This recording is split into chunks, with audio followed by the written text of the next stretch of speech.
Kung target mo makaipon ng 900,000 after 20 years at kung nilalagay mo lang ang pera mo sa bangko or sa savings account or sa unan, kailangan mo mag-ipon ng 45,000 per year sa loob ng 20 years.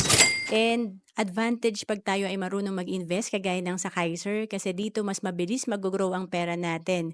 Kagaya ng instead na 20 years tayo mag-iipon, 7 years to pay lang ang Kaiser, 7 years ka lang mag-iipon ng 45,000 per year, ang projected fund mo after 20 years ay nasa 875,000. And mag-sample tayo, halimbawa nag-start ka at the age of 49 sa Kaiser and hindi mo pa kinuha yung fund mo after 20 years. Ito ay pag edad mo ng 75, meron kang 1.5 million.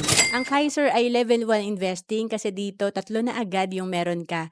May investment ka, healthcare at life insurance. And again, 4,500 ang ating babayaran lang per month or 45,000 per year sa loob ng 7 years and tatlo na agad yung meron ka. To know more about Kaiser, message mo lang ako sa FB, Roanne Celis Capistrano.